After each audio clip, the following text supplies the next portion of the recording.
This is Hidden Killers with Tony Brueski. Here now, Tony Brueski. You know, there's this point in time where he asks a question, or she's saying she talks about the path 2 times. Mm-hmm. Okay, and the first time she's like, I forget what she says. Here, go back on it, and it's before the second. Play it in regular speed. Let me play the one I have, the original at regular speed.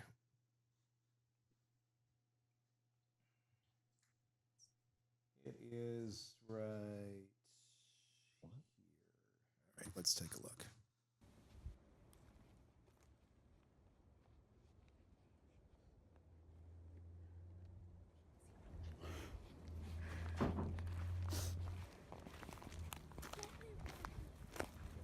See, this is the path that we go down.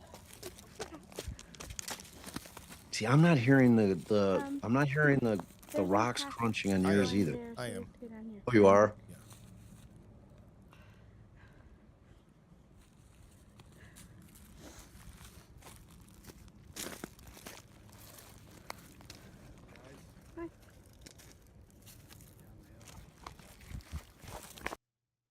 And that's it. It's just there's a rock crunching, but they're trying to debate how to get down the hill, and then he goes, "Hey guys, down the hill." Almost like, are you trying to figure out how to get down the hill? I mean, again, I don't get anything out of that where it's like he's trying to pressure them to go down the hill. It just seems like somebody passing by and like, oh yeah, down the hill, path is over there, whatever. It doesn't seem incriminating to me.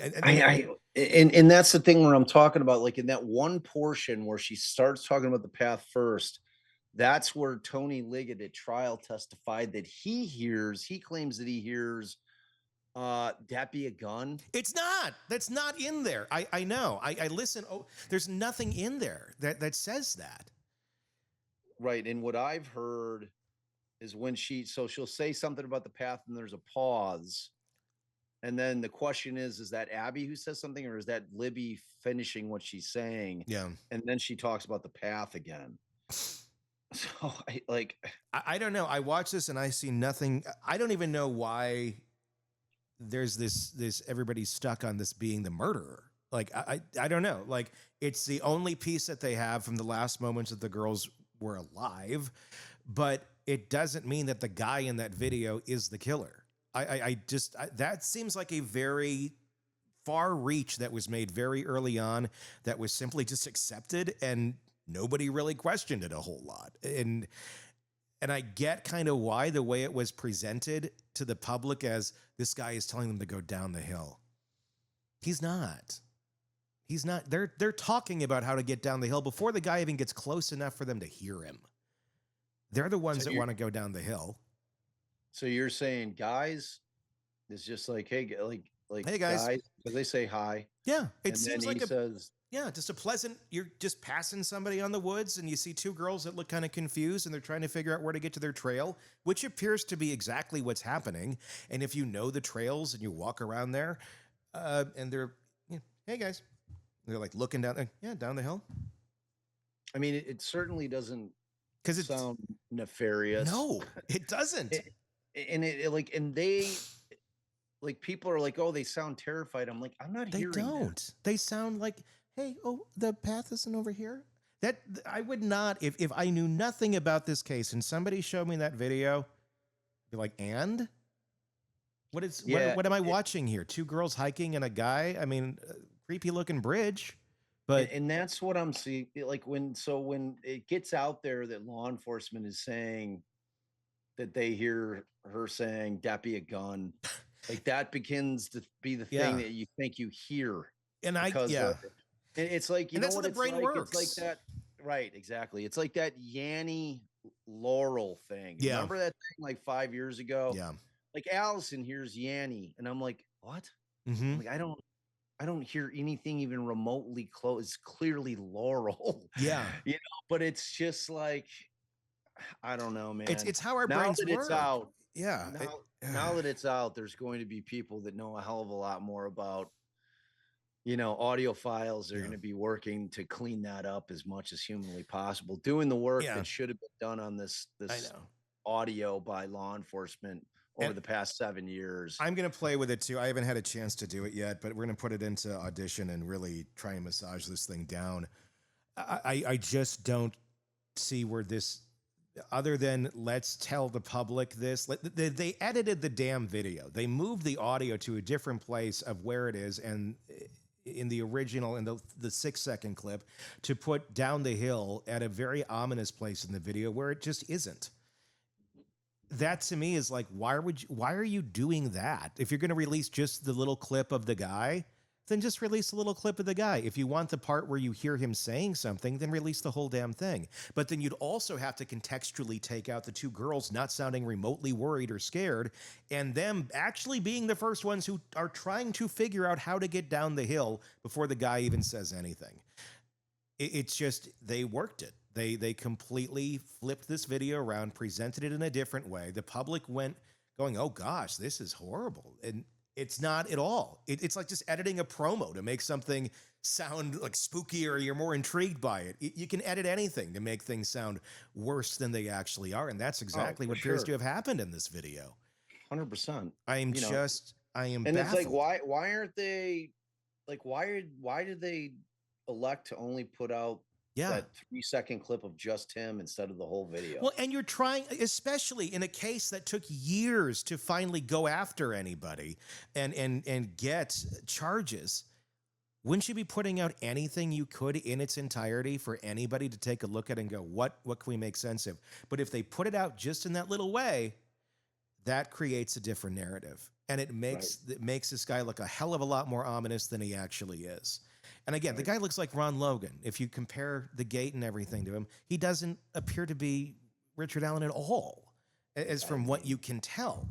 And again, you can't completely say it's Ron Logan, but we've shown the graphics before side by side, and they're pretty compelling. I just don't.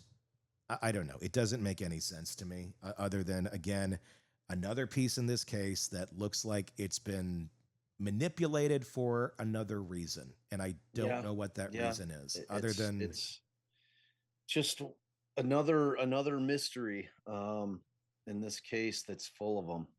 It's like, and so in related news, Judge Gull has denied the final 2 motions shocking that were filed by the defense, which was the motion to preserve and produce, and then, of course, the motion to reconsider, the motion to correct errors. So that, and as of today, the notice of appeal has been filed, and the clerk has filed the notice of completion of the court's records. So the appeal's up and running. It's now officially out of Judge Gull's hands up until if they're granted a new trial, then in theory, she would be sitting on the judge, unless the appellate court says, well, we're going to kick it back, but this time we're going to use a different judge. Does the appellate court have the authority to do that? Or let me ask you that question. They do? Okay. Yeah. If they think that the judge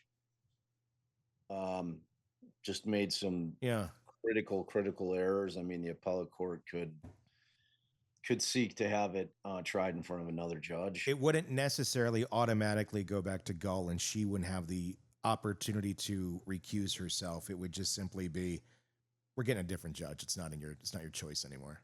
Well, if the opinion is silent as to like her trying it or her overseeing it again, then she's the judge. Yeah. And then it's going to be up to her as to whether or not she's going to do it again. Sure. Time window on something like this, now that that's been filed, where does that go? Well, the next step is the brief. Allen's brief has to be prepared. They have to get the full record, meaning all the exhibits put together, which I'm sure they're working furiously on right now. And once that is done, and I'm sure that appellate counsel is already working on their brief. They're working on identifying all the issues. They do that by going through the transcripts of all the hearings and the trial. They identify the issues that they think exist. They put together their brief. That will probably take a few months, 3, 4, 5 months. There are deadlines, but they usually can get extensions. Once they get it done, the response brief is due, and then after that, there may be a reply brief. But then once the court is fully briefed, then they start reading through it, and they'll decide if they want oral arguments or not. And if they do, there'll be a date set for oral arguments. I've heard that in Indiana, like the range is anywhere from 12 to 18 months. So hopefully he stays alive in jail or in prison for at least 12 to 18 months. That's the key. Yeah. That's the key. That's because the appeal goes away if he dies. Right? Yeah. Yep. So messed up. So messed up. If you were listening to this and you want to see the video itself, you can check out our YouTube channel, Hidden Killers with Tony Brueski, and watch everything that we were talking about. And be sure to hit subscribe there or wherever you're listening right now so you don't miss any of the updates on this case, because it's not going away anytime soon. Craving non-stop true crime updates? Press subscribe now and get the latest cases, analysis, and expert commentary delivered straight to your feed, only from the Hidden Killers podcast and True Crime Today.